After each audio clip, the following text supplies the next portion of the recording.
Hello friends, நீங்கள் பார்த்துட்டு இருக்கிறது ஹரிஷ் வாய்ஸ். இன்றைக்கி வீடியோவில் நாம் என்ன பார்க்க போகிறோம்னா தி 7 Deadly Sins Dragon's Judgment Season 4 Episode 22 A Taste of Chaos. ஓப்பனிங்லேயே நம்ம மெர்லினை பற்றின சில ஃப்ளாஷ்பேக்ஸ் தான் அந்த ப்ரீஸ்ட் ஆஃப் கேயோஸுங்கிறது பேசிக்கிட்டு இருக்குது. அதாவது இந்த லேக்குள்ள ஒருத்தங்க இருப்பாங்கல்ல, அவங்க தான் பேசிக்கிட்டு இருக்கிறாங்க. ஏன்னா 3000 வருஷமாக மெர்லின் ஆசைப்பட்ட ஒரே விஷயம் நம்ம கிங் அர்த்தரை இங்கே இப்படி அவேக்கன் பண்ணுறது தான். ஏன்னா கிங் ஆஃப் கேயோஸை திரும்ப கொண்டு வரது அவளுக்கு அப்பேரிய ஒரு ஆசை. ஏன்னா 3000 வருஷத்துக்கு முன்னாடியே நம்ம மெலியதாஸ் மேலே இங்கே மெர்லினுக்கு ஒரு காதல் இருந்திருக்குது. பட் மெலியதாஸுக்கு தான் நம்ம மெர்லின் மேலே காதல் இல்லாத காரணத்தினால இவளுக்கு ஹார்ட்டில் ஒரு எம்டினஸ் வருது. அந்த எம்டினஸை ஏதாவது ஒரு விஷயத்தை வச்சு ஃபில் பண்ண முடியுமா அப்படின்னு இவ யோசிக்கும் போது தான் அந்த கேயோஸை திரும்ப கொண்டு வரதுக்காக ட்ரை பண்ணிக்கிட்டு இருந்திருக்கிறா அப்படிங்கிறாங்க.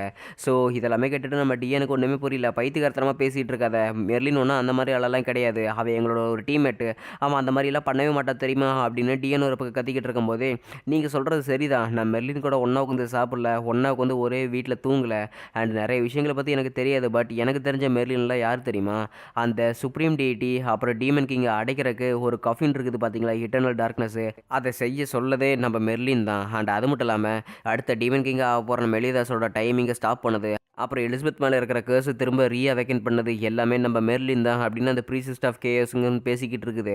இதுக்கெல்லாம் வாய்ப்பே கிடையாது. மெர்லின் நிஜமல் நீ இதை பண்ணியா, ஏதாவது பேசு, ஏதாவது பேசாமல் இருந்தீங்கன்னா அப்புறம் நீ எல்லாத்துக்குமே பண்ணதான்னு அர்த்தம் அப்படின்னு கிங்கு கத்திக்கிட்டு இருக்கும்போது மெர்லின் எதுவுமே பேசாமல் அமைதியாக இருக்கிறா. ஆக்சுவலி இது எல்லாமே என்னோட பிளான் தான் அப்படின்னு சொல்லிட்டு மெர்லின் சொல்லிக்கிட்டு இருக்கும்போதே, அப்படின்னா நம்மளோட கேப்டன் மெலிதாஸ் அந்த மாதிரி டீமன் கிங்கெல்லாம் பொசஸ் ஆக போகிறான்னு உனக்கு ஏற்கனவே தெரியுமா அப்படின்னு நம்ம பேன் கேட்டுட்டு இருக்கிறான்.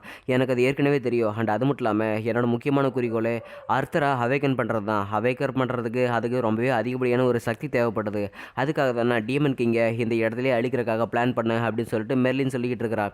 அப்படின்னா இங்கே இருக்கிற எல்லா விஷயத்துமே உன்னோட பிளான் தானே அப்படின்னு சொல்லு, எலிசபெத்தை கொல்ல ட்ரை பண்ணதுமே நீ தானே மெர்லின் அப்படின்னு சொல்லிட்டு இங்கே நம்ம மெலிதாஸ் கேட்டுட்டு இருக்கிறான். அது மட்டும் இல்லாமல் அந்த கர்சரி திரும்ப ரீஆக்டிவேட் பண்ணது நீ தானே அப்படின்னு மெலிதாஸ் கேட்கும் போது, ஆமாம், ஏன்னா ஒவ்வொரு விஷயத்துக்கும் எனக்கு ஒரு தேவை இருக்குது. அண்ட் அது மட்டும் இல்லாமல் எங்கள் சிஸ்டர் நான் ஏற்கனவே காப்பாற்றி இருக்கிறேன், அதுவே உனக்கு தெரியும்ல, நான் ஒன்றும் இது வாலண்டியரெல்லாம் பண்ணவே இல்லை அப்படின்னு நம்ம எலிசபெத் சொல்லிக்கிட்டு இருக்கிறா. இதெல்லாம் கேட்கும்போது டிஎன் அழுதுகிட்டு இருக்கிறா, என்ன விளையாட்டுத்தனமாக பண்ணிக்கிட்டு இருக்கிற மெர்லின் அப்படின்னா 7 Deadly Sins உருவானது காரணமே இதுதானா. அண்ட் அது மட்டும் இல்லாமல் கேயோஸ் அப்படிங்கிற ஒரு விஷயம் இருக்குதா இல்லையான்னு தெரியாமலேயே நீ அப்பேற்பட்ட ஒரு விஷயத்தை இங்கே திரும்ப ரிசரெக்ட் பண்ணியிருக்கிற, உனக்கு கொஞ்சமாவது அறிவு இருக்குதா இல்லையா, அப்பேற்பட்ட விஷயம் திரும்ப கெட்ட சக்தியாக இருந்தால் என்ன பண்ணுவே நீ அப்படின்னு சொல்லிட்டு மெலிதாஸ் கேட்டுட்டு இருக்கும்போது, ஆக்சுவலி அந்த மதர் ஆஃப் கேயோஸ் அப்படிங்கிற விஷயம் ஏற்கனவே இருக்குது, அந்த விஷயத்து மேலே தான் நீங்கள் தினமும் ஏறி ரைட் பண்ணிட்டு இருந்துருக்கிறீங்க அப்படின்னு சொல்லிட்டு அந்த ஏரியுமே பேசிக்கிட்டு இருக்குது. என்னது, நாங்கள் தினமும் ஏறி ரைட் பண்ணிக்கிட்டு இருக்கிறோம் அப்படின்னு சொல்லிட்டு எலிசபெத்துமே ஆச்சரியமாக கேட்டுட்டு இருக்கிறாங்க.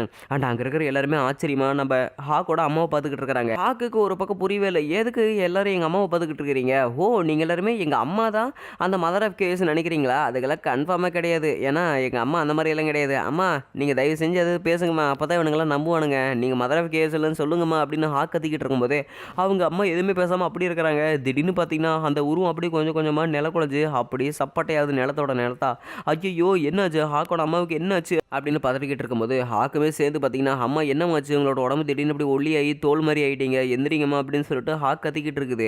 இவ்வளோ பெருசாக இருந்த பண்ணி இப்போ இங்கே காணாமல் போயிடுச்சு அப்படின்னு கிங் அர்த்தர் கேட்டுக்கிட்டு இருக்கும்போது, அது இப்போ உனக்குள்ள தான் இருக்குது அப்படின்னு மெர்லின் சொல்லிக்கிட்டு இருக்கிறா. என்னது, அப்பேற்பட்ட ஒரு பெரிய பண்ணி மாதிரி இருக்கிற உருவம் இப்போ எனக்குள்ளே இருக்குதா, ஆனால் எனக்குள்ள எந்த ஒரு பவருமே ஃபீல் ஆகவே இல்லையா அப்படின்னு சொல்லிட்டு கிங் அர்த்தர் கொலைப்பட்டுக்கிட்டே இருக்கும்போது, மெர்லின் நீங்கள் என்ன பண்ணிட்டு இருக்கன்னு உனக்கே கொஞ்சமாவது புரியுது இல்லையா, மரியாதையாக நம்ம கிங் அர்த்தரை பழைய நிலைமை கொண்டு வா அப்படின்னு சொல்லிட்டு மெலிதாஸ் கேட்டுட்டு இருக்கும்போது, அது என்னால் கன்ஃபார்மாக பண்ண முடியாது, ஏன்னா இந்த கிங் ஆஃப் கேஎஸ் அப்படிங்கிற ஒரு விஷயம் நம்ம அர்த்தருக்குள்ளே ஏற்கனவே புகுந்துருச்சு. அண்ட் அது மட்டும் இல்லாமல் அது ஏற்கனவே அதோட ஆளை செலக்ட் பண்ணிச்சு.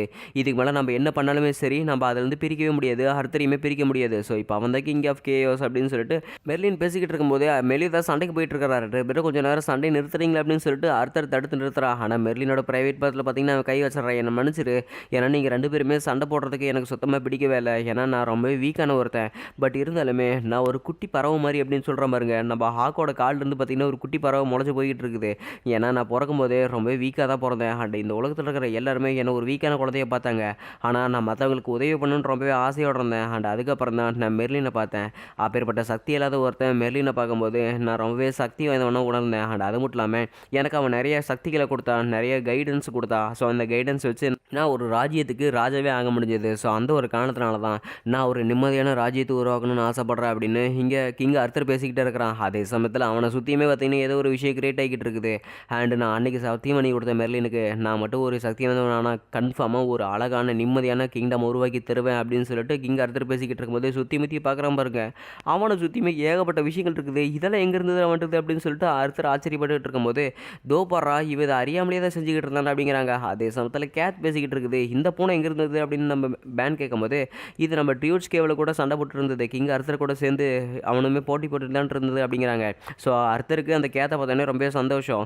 கேத் நீ திரும்ப வந்துட்டி அப்படிங்கிறாங்க. இன்னொரு பக்கம் அந்த லேக்குமே இருந்துக்கிட்டு தயவு செஞ்சு அந்த பூனை நம்ம அர்த்தர்கிட்ட போக விடாத அப்படின்னு சொல்லிட்டு கத்தும்போது அந்த பூனை பார்த்தீங்கன்னா நம்ம அர்த்தர் கரெக்டாக கடிக்குது பாருங்க. ஸோ கிங் அர்த்தரோட கையை பார்த்தீங்கன்னா எடுத்துருச்சு. நம்ம மெலிதா ஜஸ்ட் மிஸ்ஸில் காப்பாற்றிட்டான். அந்த பூனை இப்போவே அடிச்சு போடுங்க அப்படின்னு சொல்லிட்டு மெலிதாஸ் கத்தும் போது இல்லை அந்த பூனையை அடிச்சு மட்டும் போடாதீங்க, நீங்கள் அதை கொண்டு போட்டுருங்க. ஒரு வேளை நீங்கள் அதை கொல்லாமல் இருந்தீங்கன்னா கேஸோட உண்மையான ஆக்ரோஷமான சக்தி என்னென்னு நீங்கள் இனிமேல் தான் பார்க்க போகிறீங்க அப்படின்னு சொல்லிட்டு அந்த லேக்குமே பேசிக்கிட்டு இருக்குது. ஸோ இவங்க எல்லாருமே பார்த்தீங்கன்னா இந்த பூனை எதிர்த்து நிற்கணும். ஸோ அந்த பூனையுமே பார்த்தீங்கன்னா ஃப்ரெண்டுன்னு நினச்சிட்டு இருந்த ஒரு விஷயம் நம்ம அர்த்தரோட கையுமே பார்த்தீங்கன்னா எடுத்து சாப்பிட்டுருச்சு. அங்கே இருக்கிறவங்களுக்கு செம ஆச்சரியமாக இருக்குது.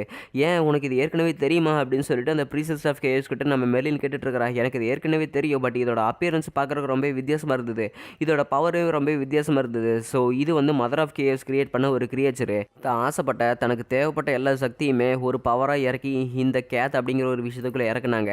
இது ரொம்ப ஒரு சக்தி வாய்ந்த கேத்து. ஸோ இதுக்கு பேர் கேத் பழுகுன்னு சொல்லுவாங்க. இது அதோட சக்தி அடைஞ்சதுக்கப்புறம் மதர் ஆஃப் கேஎஸ்சியை எதிர்த்து சண்டை போட ஆரம்பிச்சுது. ஸோ அப்புறம் காடஸ் கிளானில் இருக்கிறவங்க எல்லாருமே சேர்த்து இதை சீல் பண்ணிட்டாங்க அப்படிங்கிறாங்க. எல்லாருமே அதை அட்டாக் பண்ண தயாராங்க அப்படின்ட்டு இருக்கும்போது நம்ம கிங் அர்த்தர் அதை தருகிறாப்புல. ஒரு நிமிஷம் இருங்க, ஆக்சுவலி கேத் எதுக்காக நீ இதை பண்ணிக்கிட்டு இருக்கிற, நீ இதை பண்ணுறதுக்கு ஏதாவது ஒரு காரணம் இருக்கும்ல, நீ ஏற்கனவே உயிர் கொடுத்த என்ன ஒரு தடவை காப்பாற்றிருக்கிற அப்படின்ட்டு இருக்கும்போது அதுக்கு காரணம் நீ நான் அவேக்கன் ஆகாமல் இருந்த காரணத்தினால தான், நீ அவேக்கன் ஆனதுக்கப்புறம் தான் உன்னை நான் நிம்மதியாக சாப்பிட முடியும் அப்படின்னு சொல்லிட்டு இவங்க எல்லாருமே ஒரு இடத்துக்காக கொண்டு வராங்க. என்னது இதான் பவர் ஆஃப் கேஸ் அப்படின்னு சொல்லிட்டு எல்லாருமே ஆச்சரியப்பட்டுக்கிட்டு இருக்கும்போது இவங்க ஏதோ ஒரு விஷயத்துக்குள்ளே அப்படியே உள்ளே இழுக்கப்படுறாங்க. எல்லாருமே தயாராக இருங்க, ஏன்னா இது ஒரு இல்யூஷன் கிடையாது, இது நிஜமான இடம், நம்ம எப்படியாவது இதை அடிச்சு தப்பிச்சு வெளியே போகணும் அப்படிங்கிறாங்க.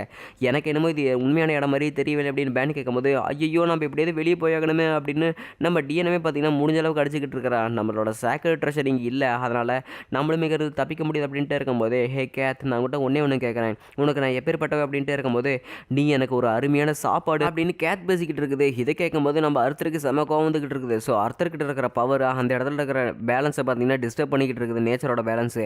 ஸோ அந்த கிரியேச்சர் பார்த்தீங்கன்னா அப்படியே ரெண்டு துண்டா அது கிரியேட் பண்ண லேயர்லேருந்து வெட்டி நம்ம கிங் அர்த்தர் பார்த்தீங்கன்னா வெளியே வரான். அவன் கையிலையுமே பார்த்தீங்கன்னா எக்ஸ்காலிபர் ஸ்வாட் இருக்குது. ஸோ இப்போ நம்ம கிங் அர்த்தர் எக்ஸ்காலிபர் ஸ்வாடோட ஒரு பாதி சக்தி அன்லாக் பண்ணிட்டான். அடிங்கப்பா அர்த்தர் உன்னை பார்க்கும்போது எனக்கு எச்சி ஊறுது, உன்னோட அப்படின்னு கடிச்சு சாப்பிடும் போல இருக்குது, உன்னை நான் கடைசி சதை இருக்கிற வரைக்கும் நான் கடிச்சு சாப்பிட போகிற பாரு அப்படிங்கிறாங்க. ரொம்ப நன்றி, இதை கேட்கும் போது எனக்கு ரொம்ப சந்தோஷமாக இருக்குது, ஏன்னா அப்போ தானே நான் உன்னை கொல்ல முடியும் அப்படின்னு சொல்லிட்டு அந்த கேத் பழுகையே பார்த்தீங்கன்னா நம்ம அர்த்தரை வந்து ரெண்டாக புழக்கிறோம் பாருங்கள். அந்த இடத்துல இருக்கிற அந்த பூனையுமே பார்த்தீங்கன்னா அப்படியே செதறி போயிடுச்சு. எல்லாருமே எப்படி இருக்கிறீங்க, நல்லா இருக்கிறீங்களா அப்படின்னு சொல்லிட்டு அர்த்தர் பேசிக்கிட்டு அப்படியே மயக்கம் போட்டு விழுகிறான் பாருங்க. டப்புனு போய் நம்ம மெர்லின் பிடிக்கிறா. மெர்லின் கிங் அர்த்தருக்கு உடம்பு ரொம்பவே சரியில்லைன்னு நினைக்கிறேன், நம்ம லியோனஸ் கிங்டமுக்கு அவர் தூக்கிட்டு போயிடலாம் அப்படின்னு நம்ம எலிசபெத் சொல்லும்போது நீங்கள் ரொம்பவே இறக்கம் குணம் படைச்சவங்க சிஸ், பட் இருந்தாலுமே உங்களோட இறக்கத்துக்கு நான் சரியானவில்லை, ஏன்னா இதுக்கு மேலே நீங்கள் வேற நான் வேற, எல்லாருமே என்னை மன்னிச்சிருங்க கேப்டன், நீங்களுமே நான் மன்னிச்சிருங்க. ஸோ இதுக்கு மேலே எல்லாத்தையுமே நான் பார்த்துக்கிறேன் அப்படின்னு சொல்லிட்டு நம்ம மெர்லின் ஒரு சொடுக்கு போடுறோம். அங்கே இருக்கிற எல்லாருமே காணாமல் போயிட்டாங்க. இதுக்கு மேலே எல்லாத்தையுமே நான் பார்த்துக்கிறேன், அதாவது என்னோட மாஸ்டரான கிங் அர்த்தரை நான் கண்டிப்பாக காப்பாற்றுவேன், என் உயிரே போனாலும் சரி உங்களை நான் என் உயிரை கொடுத்தாவது காப்பாற்றுவேன் அப்படின்னு சொல்லிட்டு இங்கே மெர்லின் பேசிக்கிட்டு இருக்கிறா. இன்னொரு பக்கம் லியோனஸ் கிங்டமில் இங்கே கேசலுக்குள்ளே இருக்கிறவங்களுக்கு செம ஆச்சரியமாக இருக்குது, ஏன்னா 7 deadly sins இங்கே திரும்ப வந்துட்டாங்களா அப்படிங்கிறாங்க. நாம் எப்படி இங்கே திரும்ப வந்தோம், சரி நம்ம மெர்லினுக்கு அர்த்தருக்கு என்னாச்சு அப்படின்னு சொல்லிட்டு டிஎன் கேட்டுட்டு இருக்கும்போது நம்ம எல்லாருமே இங்கே திரும்ப வந்துட்டு நினைக்கிறேன், அவங்க எல்லாருமே இங்கே தனியாக இருக்கிறாங்க அப்படின்னு பேன் பேசிக்கிட்டு இருக்கிறான். பரவாயில்ல, நம்ம அந்த இடத்துலேருந்து வந்தது ரொம்ப நல்லதாக போச்சு, ஏன்னா அந்த மிருகமும் இங்கேருந்து செத்துருச்சுல, நமக்கு பெரிய விஷயம் கிடையாது அப்படின்னு இங்கே கிங் சொல்லிக்கிட்டு இருக்கிறான். சரி மெலிதாஸ் இப்போ நம்ம என்ன பண்ணுறது, ஏன்னா மெர்லின் நிறைய பிரச்சனைக்குள்ளே போயிட்டு இருந்துருப்பாலாட்டு இருக்குது, நம்ம போய் அவளை ஏதாவது காப்பாற்றலாம் அப்படிங்கிறாங்க. நீங்கள் எதுக்கு கவலைப்படாதீங்க, அவ இந்நேரம் சிரிக்க முடியாத அளவுக்கு சந்தோஷத்தில் இருப்பா அப்படின்னு சொல்லிட்டு இங்கே நம்ம மெலிதாஸ் பேசிக்கிட்டு இருக்கிறான். அதே சமயத்தில் நம்ம மெர்லினை காட்டிகிட்டு இருக்கிறாங்க. ஸோ இதுதான் இந்த இடத்தோட கேஎஸோட பவரா, எனக்கு இது பார்க்குறக்கு ரொம்ப சந்தோஷமாக இருக்குது. கேஎஸோட உண்மையான சக்தி எனக்கு எப்போ தான் தெரிய வருது, அண்ட் அது மட்டும் இல்லாமல் அந்த ஹோலி ஸ்வாடோட சக்தியை பார்த்தாலே எனக்கு நல்லாவே தெரியுது, இதுதான் அதோட ட்ரூ ஃபார்மா.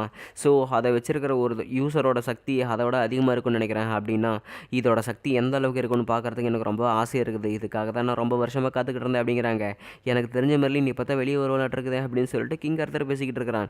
என்னாச்சு என்ன கிரிட்டிசைஸ் பண்ணிக்கிட்டு இருக்கிறியா, கிண்டல் பண்ணுறியா அப்படின்னு நம்ம மெர்லின் சொல்லும்போது இல்லை நான் ஜஸ்ட் சும்மா உங்கள்கிட்ட பேசிக்கிட்டு இருக்கிறேன், ஏன்னா நீ இப்போ எந்த மாதிரி ஃபீல் பண்ணுறேன் எனக்கு கொஞ்சம் கொஞ்சமாக தெரிய வருதுன்னு நினைக்கிறேன். என்ன நினச்சிட்டு இருக்கிற அர்த்தர், நான் என்னோட டீம்மேட்ஸையே எதிர்த்து உனக்கு இந்த மாதிரி ரெசார்ட் பண்ணி வச்சிருக்கிறேன், அதனால் நீ என்னை கண்டிப்பாக ஹேட் பண்ணுவில்ல, ஏன்னா உனக்கு என்ன சுத்தமாக பிடிக்காது, ஏன்னா உன்னை நான் கிங் ஆஃப் கேஎஸை திரும்ப ரிவைவ் பண்ணியிருக்கிறேன் அப்படின்னு சொல்லிட்டு இங்கே மெர்லின் சொல்லிக்கிட்டு இருக்கிறா. எதுக்காக நான் உன்னை ஹேட் பண்ண போகிறேன், எனக்காக ஒரு சக்தி இருக்குது, ஸோ அந்த சக்தி கடவுளுக்கு நிகரான ஒரு சக்தி. அண்ட் இப்பேற்பட்ட ஒரு சக்தி நல்ல மனுஷங்க இருக்கிற ஒருத்தங்களுக்கு கிடைச்சா அவங்க அழகான ஒரு உலகத்தை உருவாக்குவாங்க, அந்த உலகம் பார்க்கறதுக்கு ரொம்பவே அழகாக இருக்கும் அப்படின்னு சொல்லிட்டு இங்கே அர்த்தர் பேசிக்கிட்டு இருக்கிறான். அர்த்தர், நான் நினச்சதை விட நீ ரொம்ப வித்தியாசமானவனாக இருக்கி அப்படின்னு மெர்லின் சொல்லிக்கிட்டு இருக்கிறா. ஸோ அந்த எக்ஸ்காலிபர் ஸ்வார்டில் டீமன் விங்ஸு அப்புறம் காடஸ் விங்ஸ் 2 இருக்குது. ஸோ அதில் இருக்கிற டீமன் விங்ஸ் மட்டும் காணாமல் போயிடுச்சு. இப்போ நம்ம அர்த்தர் உண்மையிலேயே ஒரு குட் சோலாக இந்த இடத்துல மாறிட்டான். அண்ட் இந்த இடத்துல நம்ம 7 டீசன்ஸ் எல்லாருமே ரொம்ப சோகமாக இருக்கிறாங்க. நம்ம மெர்லின் என்ன பண்ணுறது அப்படின்னு சொல்லிட்டு எல்லாருமே என்னை மன்னிச்சிருங்க, ஏன்னா மெர்லின் அந்த இடத்துல சிரிக்க முடியாத அளவுக்கு சந்தோஷத்தில் இருப்பான்னு நான் அப்போ வேணும்னே சொல்லவே இல்லை, நான் காமெடியும் பண்ணவே இல்லை. எனக்கு மெர்லினோட கேரக்டர் பற்றி தெரியும், அவன் எந்த மாதிரி பர்சனாலிட்டி வச்சிருப்பான்னு கூட தெரியும். ஸோ அதனால தான் நான் ஒன்றுமே கவலைப்படலை அப்படின்னு சொல்லிட்டு இங்கே மெல்லியதை சொல்லிக்கிட்டு இருக்கிறான். அப்படின்னா இத்தனை வருஷமாக அவன் நம்மளை ஏமாற்றி இருந்திருக்காளா, நம்ம கடைசி வரைக்கும் இருக்க போகிறது இல்லையே 7 டெட்லி சின்ஸ் அப்படின்னு டிஎன் சொல்லும்போது, கண்டிப்பாக இந்த உலகத்தில் எதுவுமே கடைசி வரைக்கும் இருக்காது, ஏன்னா எஸ்கனருமே நம்ம இடத்துக்கு போயிட்டான்ல, அவனுமே செத்து போயிட்டு அப்படின்னு பேன் சொல்லிக்கிட்டு இருக்கும்போது, எஸ்கனர் செத்துருப்பான்னு நான் கொஞ்சம் கூட நினைக்கவே இல்லை அப்படின்னு சொல்லிட்டு நம்ம ஹாக்கு அப்புறம் டிஎன் 2 பேரும் சேர்ந்து அழுதுகிட்டு இருக்கிறாங்க. பைத்தியக்கார எதுக்கட இந்த மாதிரி சொல்லிக்கிட்டு இருக்கிற அப்படின்னு கிங் கத்திக்கிட்டே இருக்கும்போது, சரி கேப்டன், இப்போ நம்ம என்ன பண்ணுறது, நம்ம போய் எப்படியாவது அவங்களை காப்பாற்றலாமா, எனக்கு காப்பாற்ற வேணாம் தான் தோணுது, அந்த மிருகம் தான் செத்துருச்சு அப்படின்னு சொல்லிட்டு கிங் சொல்லிக்கிட்டு இருக்கிறான். பட் இருந்தாலுமே அந்த மிருகம் தானே செத்துது, பட் அந்த கிங் ஆஃப் கேஎஸ் அப்படிங்கிற உயிரோட தான் இருக்கிறான், அந்த கேஎஸ் அப்படிங்கிற ஒரு விஷயம் உயிரோட தான் இருக்குது. யோசிச்சு பாருங்க, அப்பேற்பட்ட சக்தி இந்த ராஜ்யத்தை ஆள ஆரம்பிச்சதுன்னா அவ்வளோதான், லியோனஸ் கிங்டம் மொத்தமாக நரகமாயிரும். ஸோ சுடுகாடு ஆகிறதுக்கு மறுபடியுமே இந்த நாட்டை நான் விடவே மாட்டேன், நான் எப்படியாவது போய் அதை தடுத்து நிறுத்தியதாகணும் அப்படின்னு சொல்லிட்டு இங்கே மெல்லியை சொல்லிக்கிட்டு இருக்கிறா. பட் இருந்தாலுமே மெர்லின் எதுக்காக இத்தனை வருஷமாக அதை சொல்லாமல் நம்மக்கிட்ட இப்போ மட்டும் அதை வந்து சொல்லணும் அப்படின்னு டிஎன் கேட்டுட்டு இருக்கிறா. அதுதான் இப்போ எனக்கும் தெரியல, மேபி நாம் ஏற்கனவே அதை மெர்லின் கிட்ட தான் போய் கேட்கணும்னு நினைக்கிறேன் அப்படின்னு சொல்லிட்டு மெல்லியை சொல்லிக்கிட்டு இருக்கிறான். இன்னொரு பக்கம் ஆர்த்தர் அப்புறம் மெர்லின் கட்டிக்கிட்டு இருக்கிறாங்க. நிஜமாலுமே இந்த சக்தி எனக்கு கிடைச்சது சந்தோஷமாக தான் இருக்குது, பட் அது மட்டும் இல்லாமல் நான் எப்படியாவது போய் கேம்லட் நகரத்தில் என் மக்களை பார்த்தாகணும் அப்படின்னு மெர்லின் கிட்ட கிங் ஆர்த்தர் சொல்லிக்கிட்டு இருக்கிறா. அதை பற்றி தான் நான் உங்கள்கிட்ட சில விஷயங்கள் சொல்ல வேணும் அப்படின்னு மெர்லின் சோகமாக இருக்கும்போது, ஆர்த்தர் நீ இன்னும் உயிரோட தான் இருக்கிறே அப்படின்னு சொல்லிட்டு ஏதோ ஒரு வாய்ஸ் கேட்டுட்டு இருக்குது. இந்த சக்தியை வச்சு பார்த்தா அது திரும்ப வந்துருச்சு அப்படின்னு சொல்லிட்டு இங்கே அர்த்தர் ஆச்சரியப்பட்டுக்கிட்டு இருக்கிறான். நீங்கள் எதுக்குமே கவலைப்படாத, நான் போய் அந்த கேட்டை பார்த்துக்கிறேன், உன்னை பாதுகாக்க வேண்டியது ஏன் பொறுப்பு அப்படின்னு சொல்லிட்டு இங்கே மெர்லின் சொல்லிக்கிட்டு இருக்கிறா. அண்ட் அவளுமே பார்த்தீங்கன்னா ஏதோ ஒரு மேஜிக் பவராட்ட போட்டுக்கிட்டு இருக்கிறா. அண்ட் அதே சமயத்தில் அங்கே வெளியே போய் பார்த்தது தெரியுது, அந்த பூனை முன்னே இருந்ததோட ரொம்ப பெரிய சக்தி வாய்ந்த ஒரு மிருகமாக வந்திருக்குது. ஸோ அந்த கேட் பழுவுக்கு அழிவே கிடையாது, ஏன்னா இது மதர் ஆஃப் கிரியேட் பண்ண ஒரு கிரியேச்சர் ஆச்சு. ஸோ நம்ம மெர்லின் வெளியே வந்துட்டு ஒரு அட்டாக் பண்ணுறா பாருங்க, அந்த பூனையுமே பார்த்தீங்கன்னா பெரிய அட்டாக்கை வாங்கிட்டு கண்ணில் அடிபட்டு அப்படியே நின்றுக்கிட்டு இருக்குது. பட் அதுக்கு அடி எதுவுமே படலை, நம்ம மெர்லினே முறைச்சி பார்த்துக்கிட்டு இருக்குது. அதோட எபிசோட் முடிக்கப்பட்டது.